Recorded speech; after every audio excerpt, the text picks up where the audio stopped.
Welcome to the Living the Dream podcast with Curveball. If you believe, you can achieve.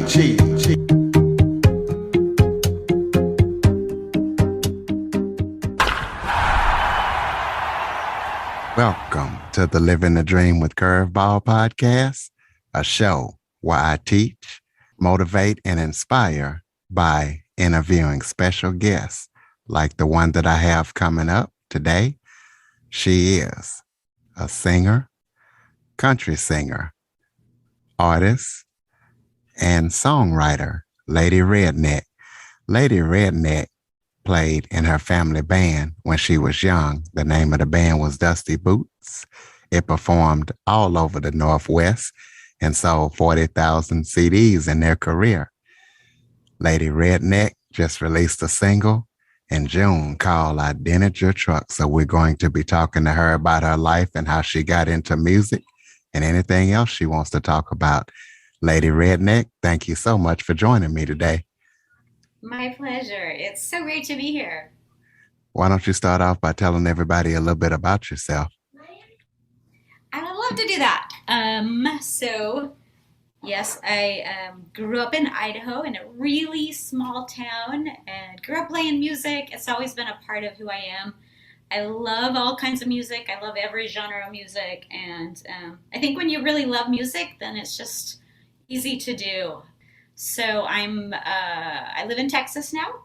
I'm playing country music. I write country music. I write things that I write from experiences that I have or that really happened. So it makes it real, I guess, instead of just a lot of the crazy stuff sometimes you're hearing today. And I don't know, I just love people. I love doing music, and I feel like it's a blessing from God to be able to do what I love. Well, why don't you tell us about how you got started into music? And I know you play a lot of instruments as well, and tell us about your family band, Dusty Boots. Oh yeah, I would love to do that.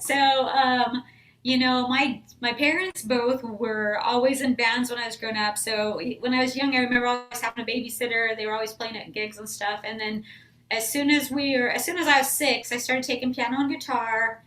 And then in 4th grade, I started learning the violin. But my family, like as soon as us girls were old enough to like hold instruments, pretty much, my dad started putting us in talent shows at first, and then we started doing shows, and then we joined the fair circuits, and pretty soon we were doing weddings, corporate events, and kind of traveling all over the Northwest just doing music. And it was great. My dad played the guitar, and besides that, it was an all-girl band. So we were always like hammering on him. You know, he was kind of the butt of our jokes a lot, but he seemed to like it. I don't think he minded too much. So it was me and 2 of my sisters, and then we had a girl drummer that we kind of adopted into the family. She's super awesome, and honestly, we just had a blast. We did like for the fair circuits, well, and even like the corporate events, everything, like just depending on what kind of music they wanted to hear, that's kind of what we played. So we just had fun. One of the things that we would do in some of the shows we do for fairs, we'd be playing an instrument, and then halfway through the song we'd switch, and then we'd switch again. So we were constantly like changing instruments, or like if it was a country bluegrass, we would do clogging along with it. It was like we just did whatever. We just had fun, and it's actually some of my favorite memories with my family growing up is just playing in the old family band. Well, talk about the type of music that you play and sing now, because I listen to your music and it definitely sounds a little different, or a lot different than the country music that you might hear on the radio. So kind of tell us, did you invent your own style, or how did you come up with a style that's different than what you hear on the radio and in the top 40? I feel like it was kind of a little bit of an evolution just as an artist, maybe kind of developing my own style. I feel when I like growing up, I did tons of cover songs. Even though I've always written my own stuff, I never dared put out any of my music or dared. So it was always like sounding like other people. And I was actually trained in college, like singing classical, like singing like opera music. Like I sing all genres of music, but I feel like so many people on the radio today kind of sound all the same. And I wanted to sound different and just be different. And so I didn't purposely try to do that, but I think just because my writings, the way I write my music, it's just kind of a simple, like almost a simpler time, like almost a 70s vibe in some ways, and just kind of a, I don't know, it just kind of evolved into that, it's basically my personality. So I feel like that I didn't mean necessarily to sound quite as different from some of the top 40, but it's just kind of, I guess, how it's turned out. So So tell us about your favorite artists to work with, whether they're famous or not, and talk about the big tours and the exposure that you have had during your music career to work with a lot of people, be around a lot of people, or, perform in front of a lot of people. yeah, growing up, like just performing in front of a lot of people, I think when you grow up with it, like you don't really think about it. You know what I mean? When it's always a part of who you are. And so it's like, I guess like for me, like the bigger the crowd, I love the synergy of it. I love the energy of big crowds. And so like the bigger the crowd, I almost feel like I just feed off of it, and my show gets better. My game goes up. So any chance that I have to play like the bigger shows, I really enjoy that. I haven't been doing live music over the last few years. Now that, I mean, we were getting ready to do a tour and then COVID hit last year. I was really excited about that because I'd actually taken some time off of like live shows just because to be a mom and just to like give time to my kids. And so it was like when like my little girl was old enough that she started going to school, I thought, okay, now it's a good time to start touring and stuff. And so I'm hoping actually this year to be doing a lot of live shows and get a tour going as well, and just really have the opportunity to connect with fans and do some great shows. Man, I just love performing. So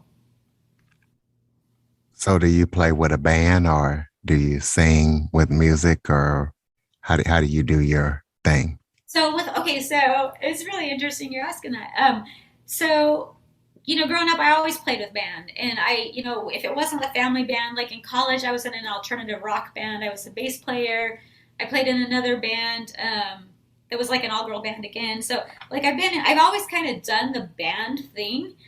But when 5.5 years ago, when I put my original stuff out, I moved here down to Texas. I really hadn't connected with very many musicians, and it was just kind of like, so I just thought, let me just get in the studio, see what happens if I put my music out there. And at the time, I didn't have a social media following. I didn't really have anything. Nobody really knew who I was down here. And so I kind of didn't know what was going to happen. And then it just kind of evolved to where, like, the first song I put out, I had some, like, I put it out there, and then I had some, like, indie station saying, hey, we really like this song. We want to play it on our station. And I'm like, sweet. And so then it evolved to, getting a Facebook page, getting social media started, and then it evolved to crowdfunding so that my fans were taking care of all my recordings and kind of more into the business side of it. But all of that time, like just since I was trying to, spend my time more being a mom, I just like the music was growing more and more. But so now that I'm just finally ready to tour, I actually prefer to play with a full band. And I have done some shows lately where I was full band. I did one in June that we recorded actually into a DVD and did a big concert. But quite honestly, I'll probably just to kind of get my local thing going, I'll probably just venture out and just like do some smaller ones, just me and like my guitar. And then, like when I get hired to do the bigger shows, I always go full band just because I like the energy of the band. I mean, even if I'm doing House of Blues, I always just bring like the full band. I just like having more energy, I guess. So, Well, do you have any upcoming projects, or actually tell us about your upcoming projects and tell us about the song I Dented Your Truck that you just released in June. Is that for a new album or just something you put out?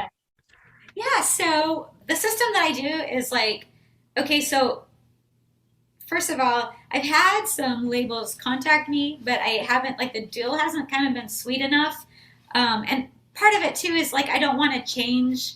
I don't want to sound like everybody else. I don't want to be like everybody else. So I just, like, I'm kind of doing my own thing, right? So, my fans are my label. They pay for, I crowdfund once a month and they pay for me to go record my music. My fans actually set up gigs. They're super, super, super supportive. And so with Identity Your Truck, it was a song that I wrote from an experience I had, unfortunately. And so that one was one that I just, it was fun. I felt like a lot of people could relate to it. So I decided to release it. And yeah, so I released that one in June. I've actually got another one coming out in September. And I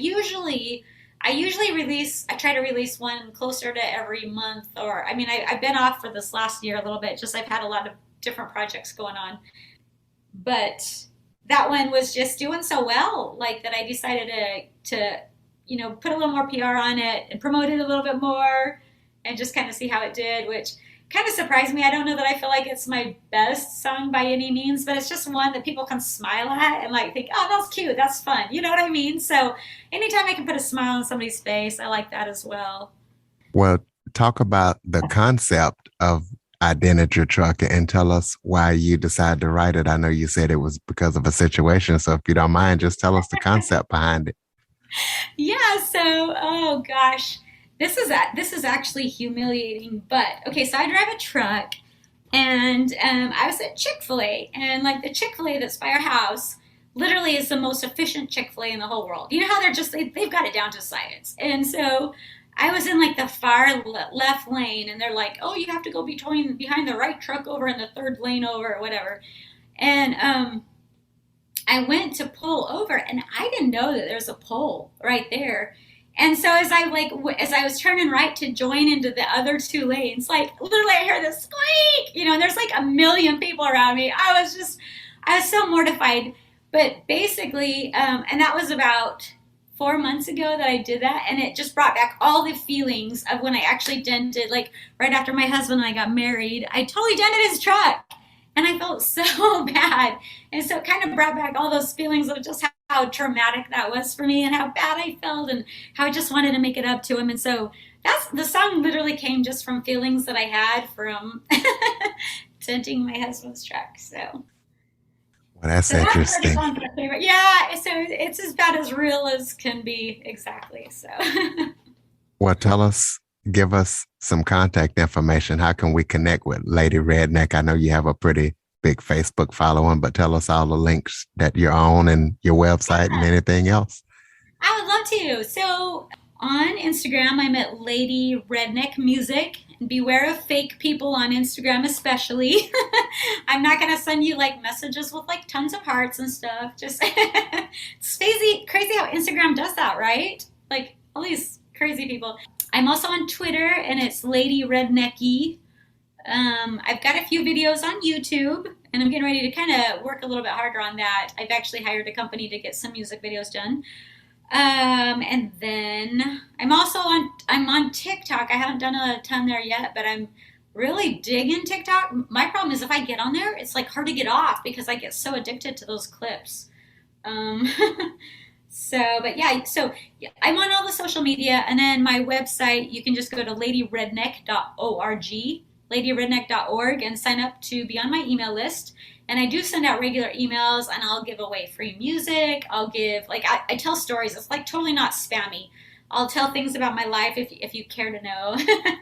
And then my other website, ladyredneckmusic.com, actually has like all my cool t-shirts and like it has a lot more merch. It has packages. It has fun stuff like that. So Where can people purchase your music? they can. So on my website, you can buy so you can buy all my CDs, and it's amazing to me how many people buy CDs. I absolutely love it. If you buy it off my website, ladyredneckmusic.com, then I'll sign it for you. And if you have any requests, like if you want me to write to so and so or whatever, I can totally do that. If you buy it like off Amazon or somewhere else like that, like it's sent directly from them, so I can't. But if you buy it off my website, I'll sign it. Well, do you have any final thoughts before we close it out? Yeah. Final thoughts. I just, I love the fact that the internet has kind of leveled the playing field, and it's allowed musicians different sounding ones, all different people to just really get their music out and kind of connect with other people. And so I guess I just want to say how grateful I am to everybody that supports my music and that plays my music. And like, I really mean that sincerely, because I know that there's like a sea, literally a sea of other musicians out there and other singers. And so like, it really means a lot to me, just, the support. So I just want to say thanks. Well, Lady Redneck, I would like to take this time to thank you for joining me. It is absolutely my pleasure. Thanks for having me. And I would also like to tell listeners to follow, rate, review, and share after listening to this episode. Android listeners, go to the Google Play Store and download the Living the Dream with Curveball podcast app. For more information on the Living the Dream podcast, visit www.djcurveball.com. Until next time, stay focused on living the dream.